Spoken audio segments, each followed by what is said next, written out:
Hey everybody. So I'm gonna do something I haven't really done since the beginning of my channel, and that's just show my animals, show all my snakes. So stay tuned. Thank you guys for watching. So here's my banana champagne. He is a male, and right now I haven't weighed him in a while, so I'm just gonna guess he's like around 400 grams. So he's still a little guy, but he's really a really nice snake.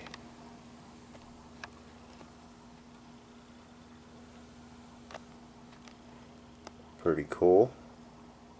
Pretty nice patterning down his back. I mean, not much because he is a champagne, but it is pretty cool because he's almost like a pure yellow snake because of the champagne mixed with banana. Pretty cool stuff. Champagne is a cool gene. I like the champagne gene, but it's not something I really want to work with too much, because I do feel like champagne really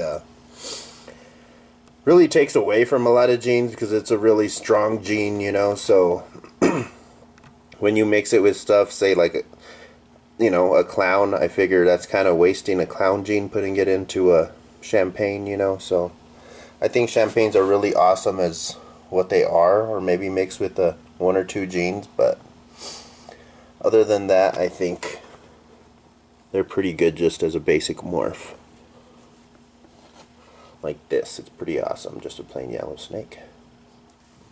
Here is my next girl, actually.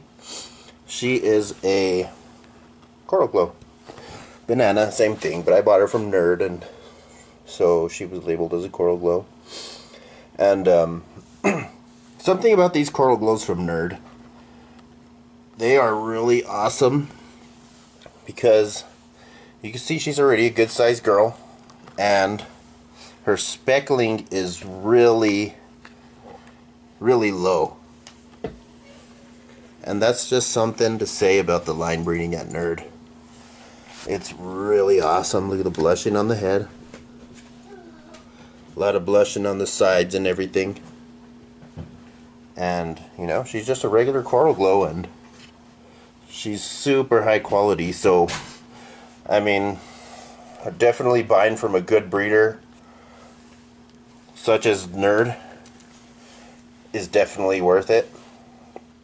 And I mean, you're really not going to pay much more going to, or you're not even going to pay more, actually. I paid about the same as I would anywhere else for a coral glow banana, but probably better quality than I would get at most other places. So it's definitely worth it shopping at places like that. She is an awesome girl.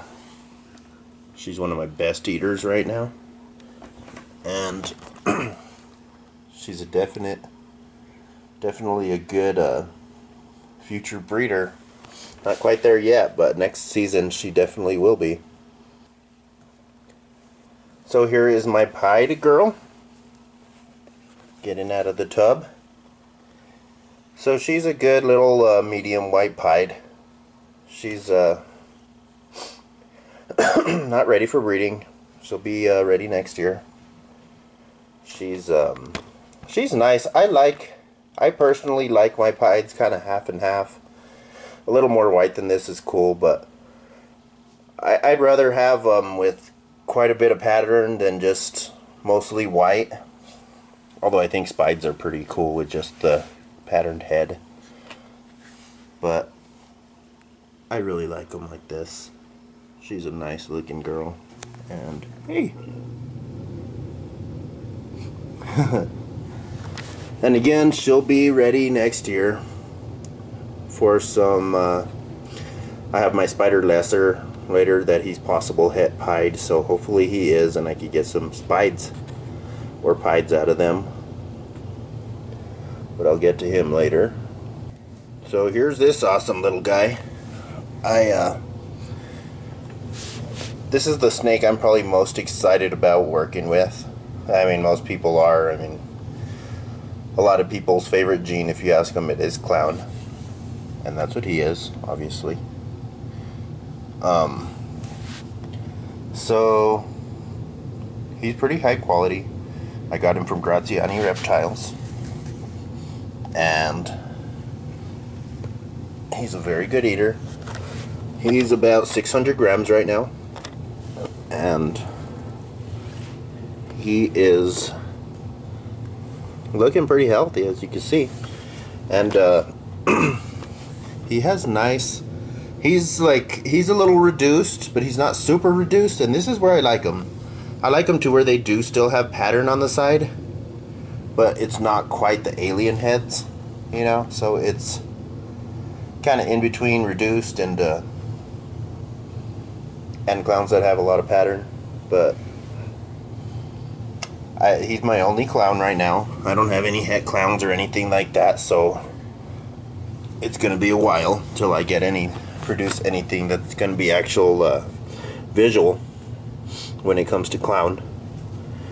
But I have some pretty cool combos that I'm planning on mixing him with, and the next girl that I'm about to show you is one of those. And I actually did put him with her this season because, I mean, he is over 500 grams. And 500 pounds would be a big ball python, huh? But he's over 500 grams. The female was over 1,500 grams, so figured I would try it, but I didn't see a lock out of him. But she did a lot of tail wagging, which you probably might have seen in my videos, and I'll post it up right there. And I put her with two of my males, and I didn't see a lock from either, so I'm just gonna wait until next season, unless by chance they did lock up and I didn't see it. Alright, so here is my Ocelot. She is a lesser leopard pinstripe, and I got her the same time as I got my clown from Greg Graziani. And she's going in the shed, so she is a little more dull than she normally is, but she is awesome, and she is really mean too, so that's the reason why I'm using the lid to block her face and not my hand. But she seems to actually be pretty chill, so I don't know. She actually has been really chill lately.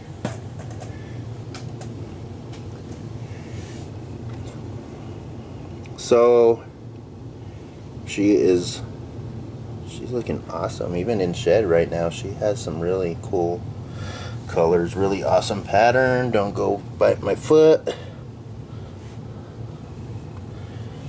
She's already pretty decent size.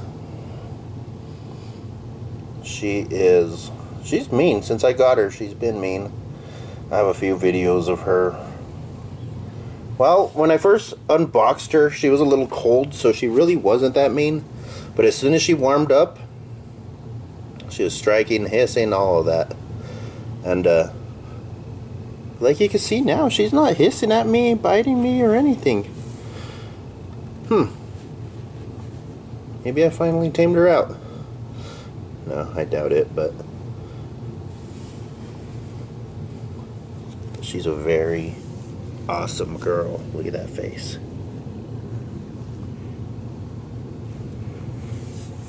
Look at that stripe.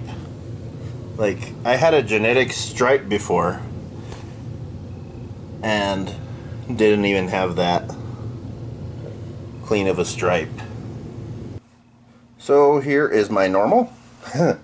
He's looking like a weirdo. What are you doing? He's just chilling. He is my most chill snake. Probably because I've handled him the most, and he's a really cool guy. I mean, it's... how many ball pythons could you do that to and they don't jerk away from your hand? You know? Boop, boop. I don't advise booping snakes, but it's he's super tame. He is really chill. And he's funny because he's older than a lot of my my snakes. And he really doesn't grow much. He stays pretty small. I mean, he's over 1,000 grams, but he's well fed too. He eats pretty good. He misses a few feeds here and there, but for the most part, he's pretty steady in eating, and he just doesn't grow much, which is fine though. I mean, no need to grow too quick. I mean, he's obviously healthy looking. Look at his body. He's got good girth. He's a very good snake. Look at that. Hey, buddy. Hey, Julio. What are you doing?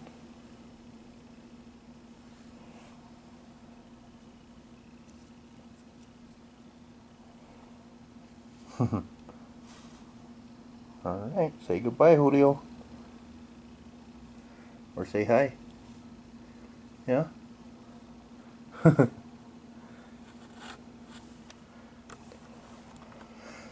Here is my Bestel, Charles.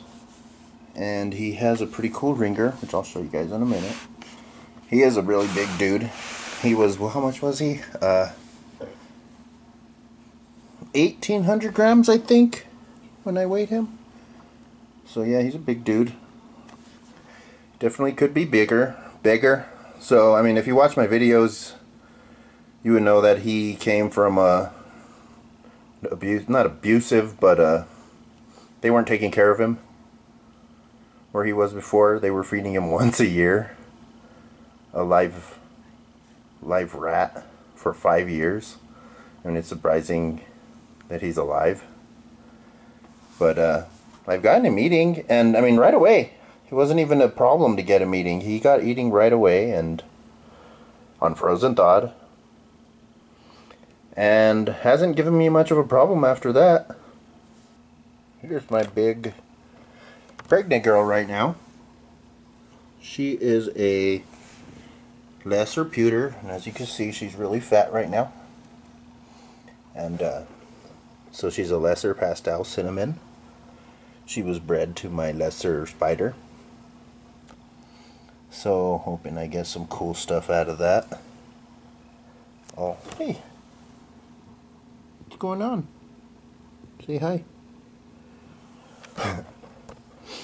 Alright, so she just shed a few days ago. I'm thinking that's her pre-lay shed because she blew up and then she shrunk down a little, and now she's starting to slowly blow up again. And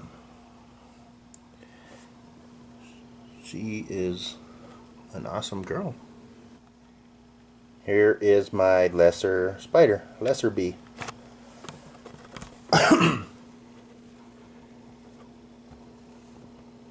He's pretty awesome. He's getting a really dark pattern as he gets older. Pretty nice. He is the father of our last clutch that we had. Cool head pattern. Say hi. He has a little wobble, but that's okay. Well, all spiders have a wobble, but it doesn't. Anybody that I know that has had a spider doesn't affect them as far as feeding, as long as you have the right conditions. The wobble is perfectly fine. Here is my girl Harley. She's a normal, as far as I know anyways. See her pattern? It's really reduced. She's super nice, normal. She's a big girl. She is the mother of the last clutch that I had. And she's already getting a little chunky. She was really deflated because she had 11 eggs. And she's a super cool girl. Hi. Hi, baby.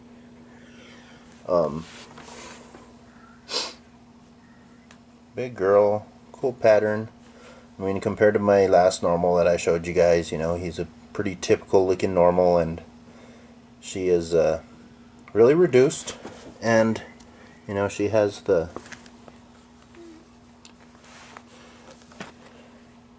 pure white belly. So I don't know, pretty interesting. I don't know. So here's my boa. She's a funny girl. If you've ever had a boa, you know they really grab onto stuff. I mean, they really arboreal, especially compared to ball pythons. And so yeah, she's just it was rough getting her out of her cage right now. I don't know why, but she just wanted to wrap around everything. And so I just recently started hook training her. I mean, she's the only snake that I will be hook training because, oh, careful. Because obviously a boa is going to get a lot bigger than a ball. So I am preparing for that now. She's an awesome girl, super tame. I handle her a lot just because, like I said, she's going to get a lot bigger than my other snakes. So she's really interested in this camera. Yeah, I mean, it's not so much that she's interested in the camera. She just wants to climb on it. They want to climb on anything they can, unlike ball pythons. And right now she's in a really light phase. So she's looking pretty awesome right now. And she's just a common boa. Something to say about that. A lot of pet stores, a lot of people call them red-tailed boas. That's not true. Red-tailed boas would be a BC, which they used to be called BCIs. Not BCI, BCCs, and she is a BCI. But now they shortened it just to BI, which is a boa imperator. So that's what she is, and that's a common boa. A BC, which would be a boa constrictor, scientific name, would be the true red-tailed boas. And she is a common boa. She's not a red-tail. You'll see a lot of snakes that look just like her, common boa, and they're labeled as red-tail. And it's just not true. It's something pet stores use. Here is my little western hognose. This guy's awesome. He is a hyper little snake. He's a jerk. He does a lot of fake strikes, you know, so basically just striking at me with his mouth closed, and see, he's not trying to strike me anymore. He's just crawling around. They're a lot more fast moving than a ball python or even boa. So there it is. Please let me know what you guys think. Please comment, please like, please subscribe. I'll see you guys later. Have a good day.